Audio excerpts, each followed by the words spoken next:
In the 21st century, nothing is more dangerous than ignorance, and the most dangerous kind of ignorance is ignorance of Islam.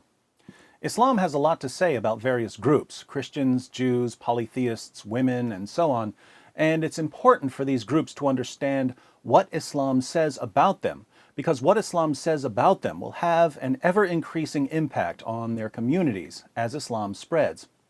The Quran contains numerous references to Jews, and the Quran's claims about Jews have been affecting Jewish-Muslim relations for nearly 14 centuries.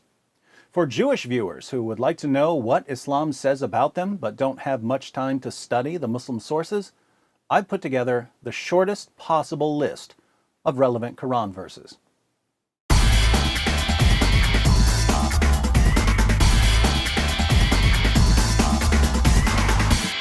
There are dozens of Quran verses about Jews that we could examine, but we're going to focus on just three, all from the same chapter, Surah 5.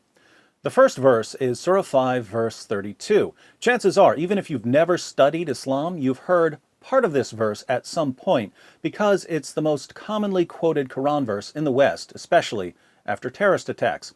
When jihadis slaughter unbelievers in the name of Allah, we're told that such attacks are un-Islamic because the Quran declares that if anyone kills a man, it's as if he's killed all mankind. This is supposedly what Surah 5 verse 32 of the Quran says. Watch what happens when we read the entire verse.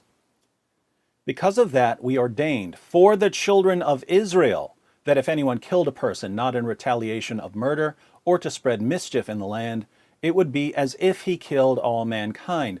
And if anyone saved a life, it would be as if he saved the life of all mankind. And indeed, there came to them our messengers with clear proofs, evidences, and signs. Even then, after that, many of them continued to exceed the limits, e.g. by doing oppression unjustly and exceeding beyond the limits set by Allah by committing the major sins in the land.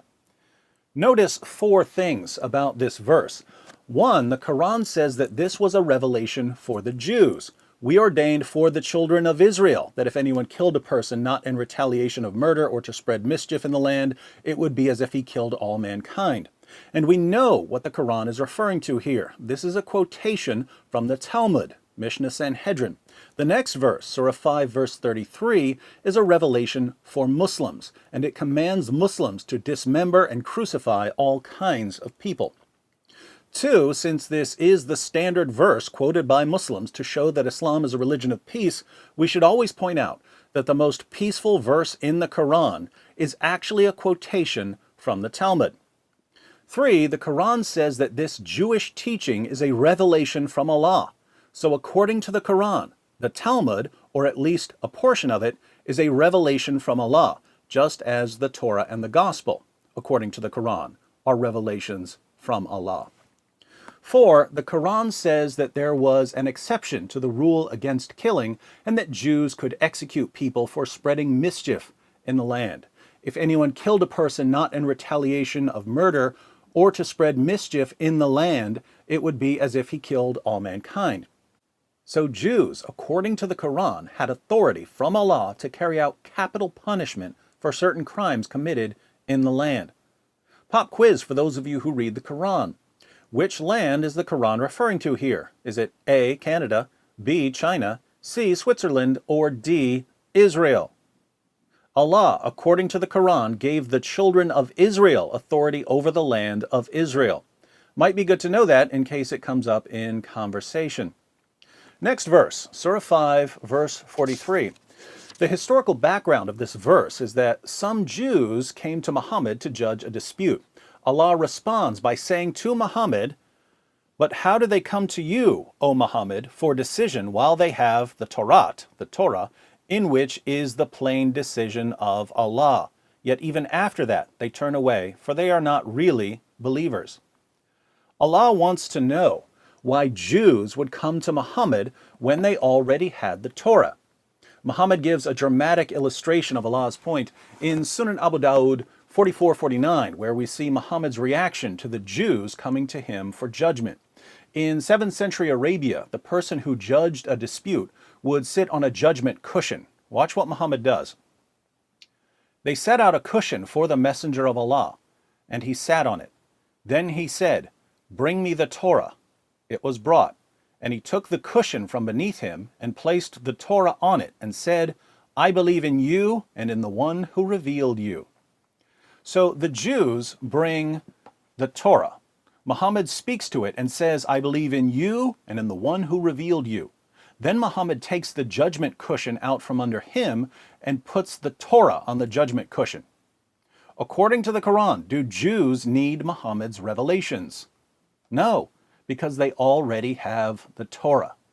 The Quran, then, is completely useless to Jews.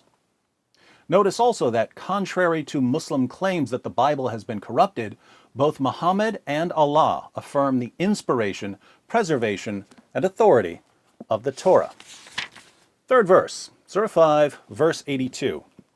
Verily, you will find the strongest among men in enmity to the believers, i.e. Muslims, the Jews and those who are al-mushrikun. Mushrikun are idolaters. And you will find the nearest in love to the believers, i.e. Muslims, those who say, "We are Christians." That is because amongst them are priests and monks, and they are not proud.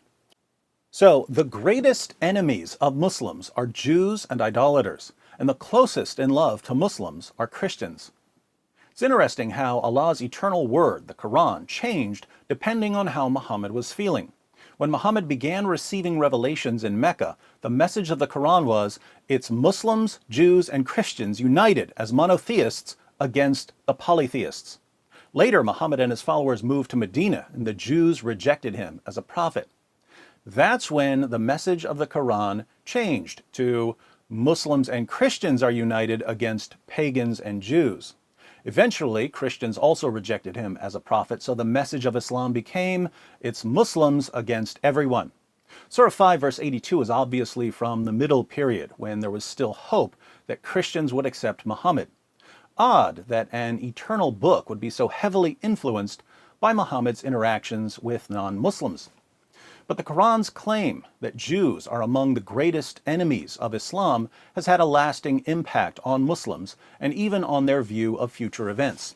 In Sahih Muslim, number 7339, Muhammad says, "The hour, the day of judgment, will not begin until the Muslims fight the Jews, and the Muslims will kill them, until a Jew hides behind a rock or a tree, and the rock or tree will say, 'O Muslim, O slave of Allah, there is a Jew behind me. Come and kill him.'"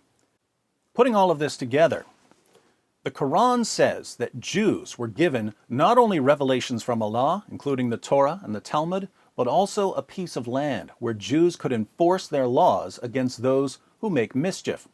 The Quran says that Jews don't need Muhammad because they have the Torah, the inspired, preserved, authoritative word of Allah. But for some reason, even though Muhammad and the Quran are useless to Jews, they're still supposed to acknowledge Muhammad as a prophet. Since they don't, and since they turn away from their own revelations, Jews are the enemies of Muslims until Muslims kill them to usher in the end times. Not very comforting, but that's what we find when we read the Muslim sources. Now, if I were a Jew, I would spend quite a bit of time responding to what the Quran says about me and my family and my community. And if anyone asked me, "Why do you spend so much time criticizing the Quran?" I would calmly reply, the Quran talked about me and my family and my community long before I said a word about the Quran. And if you don't think that I have every right to respond to Islam's most trusted sources calling for our violent subjugation, then you're promoting a legal system known as Sharia.